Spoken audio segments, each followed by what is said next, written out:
To hit your goal, you must focus on the action that gets results. Unless you are very excited about your goal, or unless it's early in the kind of goal setting process, you will very rarely feel motivated, because usually the action that you need to take to get you closer to your goal is difficult or uncomfortable. And the bigger your goals are, the more challenging they are, the more difficult and more challenging the action that you need to take is to hit that goal.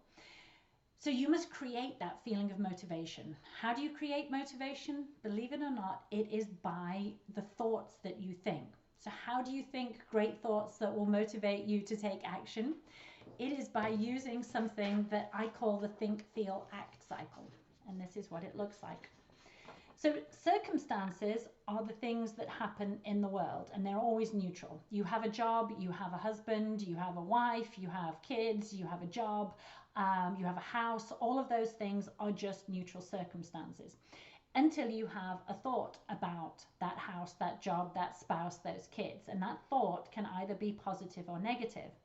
And then based on whether the thought is positive or negative, you will feel a positive or negative emotion about your house, your job, your spouse, your kids. And based on how you feel, you will take action, and that action will create a result.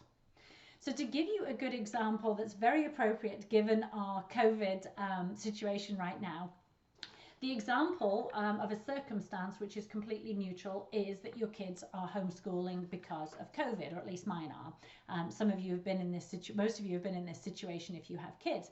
So the circumstance of your kids being at home homeschooling is completely neutral until you have a thought about it. And if you think, oh my goodness, my kids are driving me crazy, it is going to make you feel like they really are driving you crazy. And when you have a thought, what happens when you have a thought? You look for evidence of that thought. So if you're thinking, my kids are home homeschooling, it is driving me crazy, you're going to pick up on all the things that they do. They're always hungry. They're always bugging you for help. They never leave you alone. You can't get away from them, and they're driving you crazy. And that is going to make you act in a certain way. You're going to snap at them. You're going to be short with them. You're going to be frustrated. You're going to want to be away from them and have time to yourself. And then as a result, it's going to create conflict. It's going to make life very uncomfortable, very difficult, and will reinforce your original thought that your kids are driving you crazy.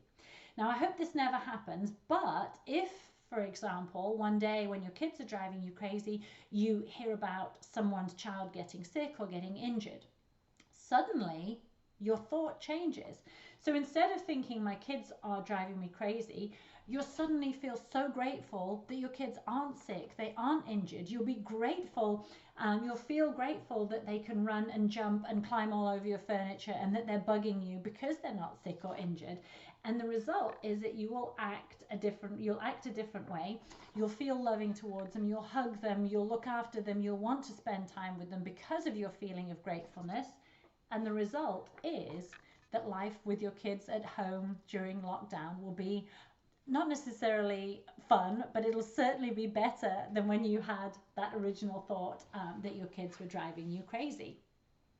So the circumstances didn't change, but your thought about that circumstance of having your kids home changed from, oh my goodness, they're driving me crazy, to, I'm so glad my kids aren't sick or injured.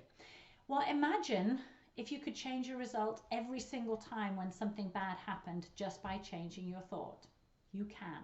This think, feel, act model works in any circumstances, because when you change your thoughts about a situation, you become more motivated to take action to hit your goal. So using a different example, if you can feel grateful that you get to work out and eat nutritious food, you are going to be more likely to go and work out and to eat good food because you feel grateful for it. If you're thankful that you live in a house, even if it's a little bit too small or not quite what you would, ideally live in your dream house, you're going to be more motivated to pick it up.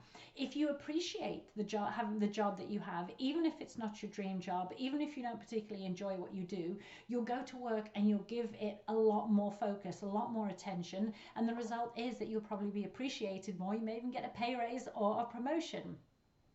So that is just an example of how you've changed one little thought. Is it hard to change your thinking? Absolutely, but it is so worth it.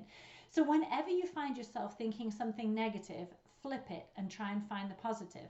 So again, using the work example, you could think my boss is annoying and demanding. Instead, you could think, isn't it great that my boss trusts me enough to give me so much responsibility? That makes you feel capable and you do everything that's asked of you without complaint and to the best of your ability. And the result is, like I said, that you're more appreciated, you could get a pay raise, you could get a promotion. Using a Christmas example, you could think, it's so unfair that my mother-in-law expects me to do everything for Christmas.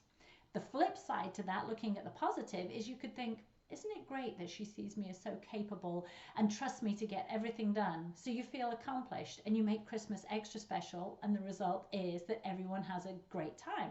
Whereas if you'd kept your original thought, you'd just be bitter and miserable and feel like your mother-in-law expects you to do everything. Because whenever you have a positive thought, it is going to create a positive result. Whenever you get a really bad outcome or a negative outcome or a consistently negative outcome in your life, you need to think, what is that thought that is creating that circumstance? And then try and change it for a positive one. Because when you decide what you want to think about every circumstance, everything that happens to you, and you try to make it positive, when you see these things as happening for you, not to you, it stops you from being a victim. You get to choose what you think and what you make a situation mean, and you decide how you want to react. And if you can be positive, you can use it as a growing experience, a learning experience, and it just makes life feel more enjoyable. And when it comes to feeling like you are choosing to take the action towards your goal, you will feel a lot more motivated. This work is the basis of what I teach, because when you can look at every single circumstance and realize that anything that happens to you is just neutral, but it's the way that you think about it is going to, as either positive or negative, is going to make you feel a certain way, again, either positive or negative, which will make you act in a certain way that will get either a positive or negative result, then you can change your thinking up here and it will feed all the way down to give you a positive result. And when you think positive thoughts and believe that everything is happening for you, you are not a victim, and you can allow yourself to take the action to hit your goals and to become the best version of yourself.